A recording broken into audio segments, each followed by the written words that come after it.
Para analizar este tema estamos ya con Ricardo Hidalgo, él es rector de la Universidad Tecnológica Equinoccial de la UTE. ¿Cómo está? Bienvenido, buenos días.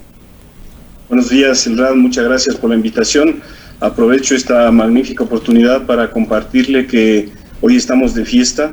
Hoy celebramos el 42º aniversario de la creación de nuestra sede de Santo Domingo. Es una gran noticia para todos. La sede de Santo Domingo tiene 4 facultades, 9 carreras y 4 centros de investigación, así que aprovecho esta oportunidad para enviar un cordial saludo a nuestros colegas de la sede. Excelente, un saludo también y que sigan por ahí creciendo y fortaleciendo la academia. Bueno, quisiera precisamente iniciar conversando y preguntándole cuáles son las necesidades que tiene la academia y cuál es la expectativa respecto del nuevo gobierno. Bueno, conocemos de cerca la trayectoria del doctor Alejandro Rivadeneira Espinosa. Él es un académico, es el nuevo secretario de Ciencia y Tecnología, y obviamente la oferta cordial de trabajar mancomunadamente para el desarrollo de la educación superior en el Ecuador, y sobre todo la generación de políticas de Estado para la educación.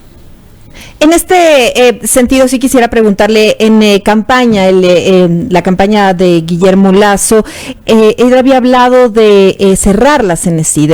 Fue una de sus propuestas de campaña. Posteriormente, pues, dijo que se mantiene, pero con otras atribuciones, que se le restan atribuciones. ¿Cómo ustedes ven la necesidad de la CENESID? ¿Es realmente un organismo importante, necesario? Por supuesto. Lo que vamos a pedir al gobierno a partir del 24 de mayo es obviamente respetar y fortalecer la autonomía universitaria responsable, así como la democracia interna en todas las dimensiones. No nos oponemos a los organismos de control. Al contrario, pensamos que la CENESID es absolutamente imprescindible para estimular el desarrollo de la ciencia y de la innovación. Y pensamos también que los consejos de Estado como el CES y el CACES deberían ser entes que acompañen en la mejora de los procesos de todo el sistema de educación superior. No hay país en el mundo desarrollado que no tenga una Secretaría de Ciencia y Tecnología, de tal manera que nosotros pensamos que la calentura no está en las sábanas definitivamente. Si hay que hacer cambios, por supuesto, es innegable que la Ley Orgánica de Educación Superior ha creado controversia, pero también es innegable que desde el advenimiento de esta ley orgánica el sistema de educación superior ha mejorado dramáticamente y por lo tanto no veo motivo para satanizar a la ley orgánica de educación superior. Ahora con respecto a las... Sí. Continúe, por favor. Con respecto a las propuestas del gobierno, también debo decir que no es posible que volvamos a libre ingreso. O sea, esto no es factible, no es posible. El acceso de todos los bachilleres a las universidades, eso no existe ya en ningún país del mundo. Existe una selección y la selección viene de la vía de los exámenes de ingreso que pueden ser revisados, pueden ser cambiados, etcétera. Lo que se requiere para incrementar el número de estudiantes es obviamente ampliar la capacidad del sistema de educación superior, y lo que la Asociación de Universidades y de Escuelas Politécnicas, la CESEG, ha propuesto a este gobierno que va a iniciar en mayo, el 24 de mayo, es que se debería incrementar la tasa bruta de acceso a la educación superior, es decir, pasar del 30% actual a un 50%, lo que nos permitiría superar alrededor del 1 millón de estudiantes en todo el sistema. Eso, de alguna forma, tendría como objetivo la concreción de garantizar el derecho a la educación superior, incluyendo no solo a las universidades, sino también a los institutos técnicos y tecnológicos. Ahora, ¿cómo incrementamos esa tasa de acceso a la universidad? Sobre la práctica, ¿cómo hacerlo? ¿Qué acciones se necesitan considerando la altísima demanda que hay cada año de estudiantes que buscan una carrera universitaria para precisamente garantizarles el derecho que tienen a la educación?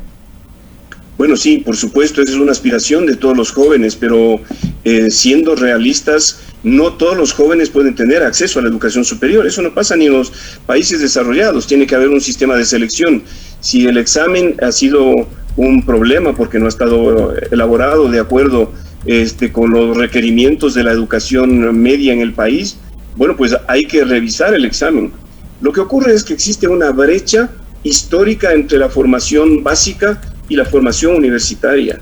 Y ha habido un divorcio entre las universidades y los colegios y el sistema de educación intermedia del bachillerato.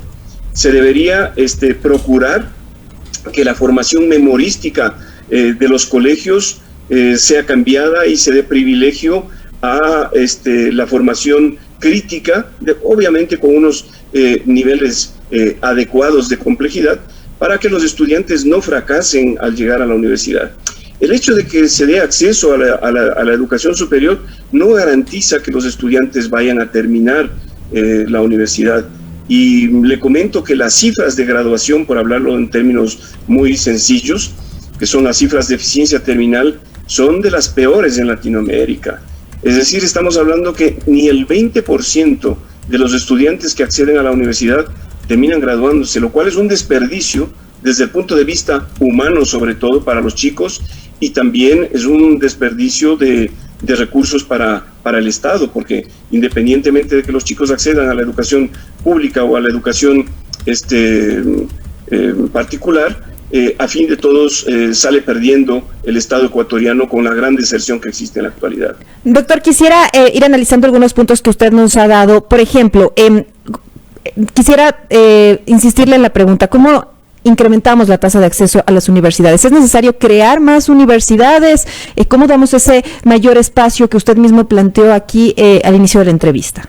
Bueno, se necesita, para incrementar las plazas, y esto es un tema de cupos y así hay que entenderlo, hay que realizar una reestructuración de las fuentes de financiamiento, tanto de las universidades públicas como de las universidades particulares que recibimos asignaciones estatales, como es el caso de la Universidad UTE. Es decir, se requiere incrementar las fuentes de financiamiento para implementar la infraestructura. Todo lo contrario a lo que hizo el gobierno que está saliendo.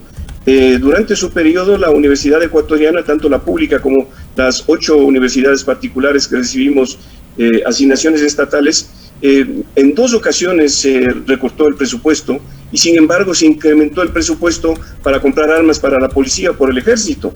Entonces ya sabemos cuáles fueron las prioridades del gobierno saliente en cuanto a la educación, y ya ni hablemos siquiera del tema de la salud. Entonces aquí lo que se necesita es garantizar recursos permanentes para este fondo que tenemos las universidades y que nos permita la ampliación de la cobertura del sistema. Y obviamente la distribución de este fondo debería ser en función de otras variantes, es decir, por ejemplo, premiar a las instituciones que procuran el fomento de la investigación científica de calidad, el desarrollo de polos regionales, la innovación, la vinculación con la colectividad. Es decir, si es posible incrementar la capacidad instalada de las universidades y los institutos tecnológicos, pero obviamente se requieren fuentes de financiamiento. Ahora, ¿cómo debería ser el sistema de selección? Ha habido problemas con el tema del examen, se dice que había incluso corrupción en eso, que no es un buen sistema de selección. ¿Cómo deberíamos hacerlo?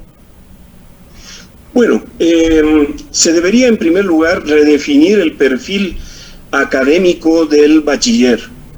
Ya no hay gente que se gradúa de secundaria y que se dedica a trabajar. Es decir, si el estudiante que quiere acceder a la universidad se forma adecuadamente y para ello llegamos a acuerdos entre la educación superior y la educación secundaria con respecto a cuáles son las necesidades de aprendizaje que requieren los estudiantes que van a acceder a las universidades, entonces el fracaso estudiantil sería menor. Ahora, en esta época de la globalización de la información, ya no es necesario aprenderse de memoria todo, ni saber todo. Lo que hay que saber es cómo acceder a la información y, sobre todo, lo más importante, discriminar la ciencia de lo que no es la ciencia de lo que podría ser el marketing. Por lo tanto, sí es fundamental que de una vez por todas el Ministerio de Educación, y en este caso la CENESID, empiecen a trabajar a largo plazo para llegar a una reforma curricular en el bachillerato y sobre todo cambiar las modalidades o las herramientas de aprendizaje para pasar de una formación basada en lo que dice el profesor a una formación en los años superiores del bachillerato que está centrada en las necesidades del propio estudiante. Es el propio estudiante el que ya tiene que empezar a ser un poco el gestor de su aprendizaje. Ya la época, por decirlo de alguna manera, de la antigua escuela, en donde el profesor era el dueño de la verdad y era el único que transmitía el conocimiento a unas tazas vacías que eran los estudiantes y que había que llenar, ya pasó. Esa educación napoleónica ya no se usa en el mundo moderno y lo que se requiere es acceder a fuentes verosímiles, a fuentes actualizadas y sobre todo al manejo de las nuevas herramientas tecnológicas para consolidar los aprendizajes. Ahora, precisamente el examen o el proceso de selección, ¿podría realizárselo o debería seguirlo realizando a través de CENESID o ustedes consideran que es más adecuado hacerlo desde las mismas universidades? Realmente la política debe ser única. Quien tome el examen ya no es tan importante porque es una cuestión eminentemente logística. De hecho, si desaparece el examen de ingreso, las universidades vamos a tener que seguir haciendo evaluaciones. De hecho, en la UTE, más allá del examen para el acceso a la educación superior, la UTE desde su creación viene tomando un examen de acceso que no es de conocimientos. Ahí está el tema, porque nosotros tenemos estudiantes de todas las provincias del país y ya sabemos las diferencias que existen entre las grandes ciudades y las pequeñas ciudades en cuanto a la formación. Entonces, nuestro examen es un examen de aptitudes, es un examen que evalúa el pensamiento lógico, el pensamiento matemático, las competencias en comunicación que tienen los chicos, etcétera. Es decir, un examen de aptitudes. No importa que los chicos no sepan, si nosotros seleccionamos a los estudiantes que están capacitados para aprender y luego a aprender, ya el tema de los conocimientos teóricos no tiene tanta importancia. Lo que hay es que seleccionar a los estudiantes que están aptos para acceder al sistema de educación superior y que no fracasen por estas otras habilidades que no se evalúan usualmente en los exámenes que se han venido tomando tradicionalmente para el acceso a la educación superior y que se basan en conocimientos discutibles de matemáticas, de biología, de ciencia, etcétera, y que no necesariamente predicen cuál va a ser el comportamiento de los chicos a lo largo de la carrera universitaria. Hablando de este comportamiento de los chicos a lo largo de la carrera universitaria, usted también nos explicó que la cifra de graduados en nuestro país son de las peores de Latinoamérica. Nos estábamos hablando de que no alcanza a ser ni el 20% de todos los que ingresan a la universidad. ¿Qué hacer desde la academia o cómo podemos modificar estos comportamientos y evitar este desperdicio también de recursos del Estado? Primero, la selección. La selección es fundamental, pero hay un tema que va más allá de esto y que es la formación y el seguimiento personalizado. El docente ya deja de ser el Magister Dixit y se convierte en un facilitador del aprendizaje y monitoriza el seguimiento y los logros de los estudiantes. Aquí hay que cambiar la visión de la formación en educación superior, sobre todo desde el punto de la evaluación. Evaluar no es medir. No es que el que tiene 18 sobre 20 pasa y el que tiene 0,8 sobre 20 no pasa. El tema ya ha sido cambiado dramáticamente. Ahora hay dos tipos de evaluación. Una que es evaluación sumativa, que es la que permite la promoción de los estudiantes en los distintos cursos hasta su graduación. Y la otra es una evaluación formativa. Es decir, esta evaluación no tiene puntaje, pero en cambio estimula los aprendizajes de los estudiantes de una manera absolutamente diferente. Es decir, no hay límite para el aprendizaje. Ahora, con el acceso a las redes, al chico lo que hay que darle son las herramientas para que discrimine lo útil de lo que no es útil en cuanto al aprendizaje. Y ya no hay los libros de texto famosos, que valga esta oportunidad para comentar que muchos de ellos están desfasados porque los libros de nuestro sistema de educación generalmente son traducciones de libros internacionales o desde el momento en que se elabora el libro hasta que se publica, las fuentes ya tienen por lo menos unos 6 años de retraso. y el conocimiento es absolutamente dinámico. Todos los días hay nuevos aprendizajes. Sin duda. Doctor, quisiera también preguntarle sobre el tema presupuestario, los presupuestos de la universidad. Sabemos que hubo recortes, pero ¿cómo están precisamente en ese tema al momento? Bueno, igual. Nosotros hemos sufrido un recorte del 30%. Pensar que en este año hay un presupuesto prorrogado porque fue un año electoral y por lo tanto vamos a seguir manteniendo el presupuesto del año anterior, pero aquí también hay que decir que la morosidad del Estado en los pagos de las asignaciones estatales ha sido la norma. Nosotros hemos llegado a tener hasta 7 meses de asignaciones impagas.